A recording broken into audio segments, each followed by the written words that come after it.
রাষ্ট্রবিজ্ঞান এসএসসি 2026-এর জন্য কিছু বহু নির্বাচনী নিয়ে আসলাম। এই বহু নির্বাচনীগুলো হচ্ছে সাজেশন স্বরূপও আপনারা পড়তে পারেন, কারণ এগুলো ইম্পর্টেন্ট এবং অনেক বিগত বছরের ঘাটাঘাটি করার ফলে যেগুলো ইম্পর্টেন্ট যেই এমসিকিউগুলো আমাদের বারবার আসে সেগুলো হচ্ছে গিয়ে এখানে এই মডেল টেস্টে দেওয়া হয়েছে।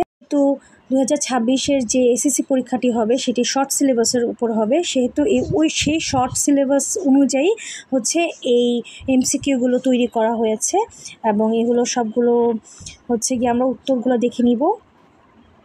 প্রথম প্রশ্নটি হচ্ছে, পারিবারিক সংকটকালে নিজের আবেগকে নিয়ন্ত্রণ রাখাটাই কি? আত্মসংযম। তাহলে পারিবারিক সংকটকালে নিজের আবেগকে নিয়ন্ত্রণ রাখাটাই হচ্ছে আত্মসংযম। এটি এমসিকিউ হিসেবেও আসতে পারে এবং এটি এক কথার মানে সৃজনশীলের যে ক নাম্বার, সে ক নাম্বার অনুযায়ীও কিন্তু আসতে পারে যে আত্মসংযম কি। সেক্ষেত্রে এটার অ্যান্সারটাও এটাই হবে, পারিবারিক সংকটকালে নিজের আবেগকে নিয়ন্ত্রণ রাখাই হচ্ছে আত্মসংযম। কলস্ট্রাম হচ্ছে গিয়ে শালদুধের ইংরেজি নাম। কলস্ট্রাম আমরা শালদুধটা পড়ে থাকি, কিন্তু এটা বা দিয়ে যে কলস্ট্রামটা আছে সেটা কিন্তু পড়ি না। গৃহ ব্যবস্থাপনার সর্বশেষ পর্যায় হচ্ছে মূল্যায়ন। গৃহ ব্যবস্থাপনার সর্বশেষ পর্যায়টা কি? মূল্যায়ন। শিশুর প্রথম টিকা কোনটি? শিশুর প্রথম টিকা হচ্ছে শালদুধ। আমরা অন্যান্য টিকার নাম দেখে পোলিও, হাম, বিসিজি এগুলো দেখে ঘাবড়িয়ে যাব না। প্রথমেই আমাদের বুঝতে হবে যে নবজাতক সে শালদুধই খেতে পারে, তো সেটি তার জন্য টিকা স্বরূপ।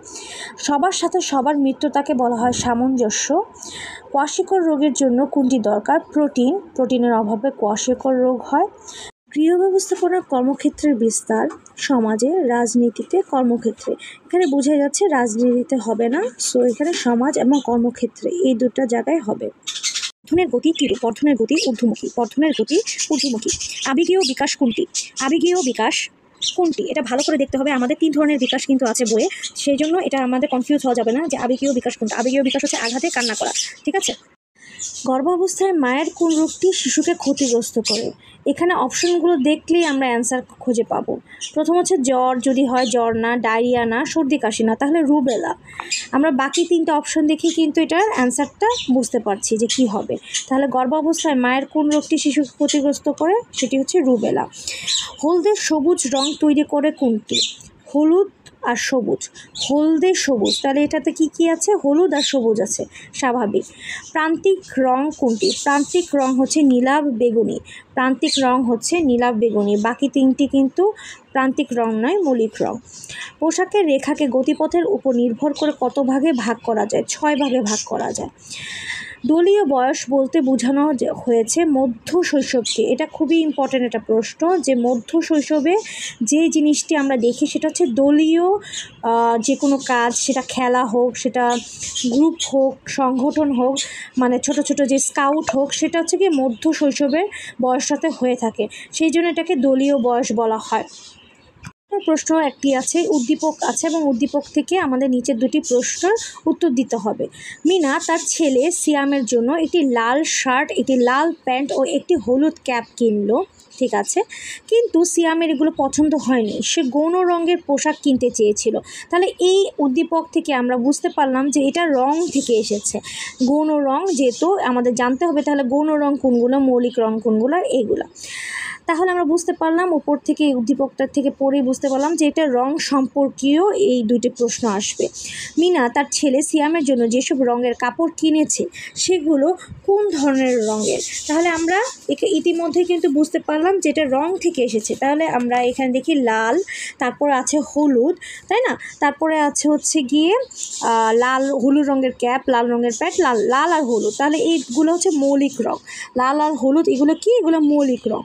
এরপরে যে প্রশ্নটি আছে সেটা হচ্ছে সিয়ামের পছন্দের রং হলো, যেহেতু বলেছে গৌণ রং, একটু খেয়াল করবো, তাহলে আমাদের গৌণ রং কোনগুলো সেই হিসেবে হচ্ছে আমাদের তাহলে উদ্দীপকে আমরা দেখছিলাম যে সিয়ামের গৌণ রঙের পোশাক পছন্দ, তাহলে গৌণ রং কোনগুলো সেগুলো আমরা খুব ভালো করে আন্দাজ করতে পারবো। যেহেতু লালচে হলুদটা আমরা জানি যে প্রান্তিক রং, তাহলে গৌণ রং সবুজ এবং বেগুনি হবে। তাহলে এটার অ্যান্সার 1 ও 2। ভাতের প্রধান পুষ্টি উপাদান হচ্ছে স্টার্চ।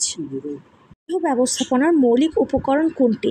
এখানে যদি আমরা দেখি যে দক্ষতা, জ্ঞান এগুলো সব সম্পদের মধ্যেই পড়েছে, তাহলে মৌলিক উপকরণ অবশ্যই সম্পদ, কারণ গৃহ ব্যবস্থাপনার সম্পদের সর্বোচ্চ ব্যবহারের কথাই বলা হয়েছে। তাহলে মৌলিক উপকরণ কোনটি? সম্পদ। ভিটামিন এ এর রাসায়নিক নাম হচ্ছে রেটিনল, ঠিক আছে, retinol. Thiamine, vitamin B, tocopherol, vitamin E এবং ক্যালসিফেরল তো হবেই না, এটা ক্যালসিয়ামের, ভিটামিন ডি। তাহলে হচ্ছে ভিটামিন এ হচ্ছে গিয়ে রেটিনল। কিশোর কিশোরীদের শারীরিক বর্ধন হচ্ছে দ্রুত হয়, কিশোর কিশোরীদের শারীরিক বর্ধন দ্রুত হয়, যার ফলে তাদের খাবারের চাহিদা বেশি থাকে। এই প্রশ্নটি অনেকবার এসেছে, সেটা হচ্ছে কোনটি বিপাকজনিত রোগ? এটি অনেক সালে এসেছে এবং অনেকগুলো বোর্ডে এসেছে, এবং এটার অ্যান্সার হচ্ছে ডায়াবেটিক্স। এটার অ্যান্সার হচ্ছে ডায়াবেটিক্স। বিপাকজনিত রোগ বা হরমোনাল যে রোগটা, সেটা হচ্ছে ডায়াবেটিক্স। হৃদরোগ, উচ্চ রক্তচাপ, রক্তশূন্যতা কোনোটিই নয়। মেনু পরিকল্পনা কি? মেনু পরিকল্পনা হচ্ছে খাদ্যের তালিকা। মেনু পরিকল্পনা হচ্ছে খাদ্যের তালিকা। পোশাকে ছন্দ সৃষ্টি করা যায় কিভাবে? রং প্রয়োগ করে। পোশাকের মধ্যে ছন্দ সৃষ্টি করা যায় রং প্রয়োগ করে। নিচের কোনটি 3 এর মধ্যে নেই? অ্যাডভান্সমেন্ট, কারণ অ্যাকসেপ্টেন্স, অ্যাফেকশন এবং অ্যাচিভমেন্ট এই তিনটি হচ্ছে 3A, এবং 3 এর মধ্যে নয় হচ্ছে অ্যাডভান্সমেন্ট। সুষম খাদ্য ব্যবস্থার জন্য প্রয়োজন হচ্ছে মেনু। সুষম খাদ্যের জন্য প্রয়োজন মেনু। বাজেট, নিয়ম এবং রেসিপি এগুলোও গৌণ ভূমিকা পালন করে, কিন্তু মুখ্য ভূমিকা পালন করে হচ্ছে মেনু। রাখছি এই কয়েকটি প্রশ্ন আপনাদের উপকারে আসবে, এবং এই প্রশ্নগুলো হচ্ছে কি গুরুত্বপূর্ণ, বিভিন্ন সালে বিভিন্ন বোর্ডে এসেছে। সো এই প্রশ্নগুলোর অ্যান্সারগুলো আপনারা বারবার রিভাইজ করবেন, এবং চাইলে স্ক্রিনশট দিয়ে রাখতে পারেন।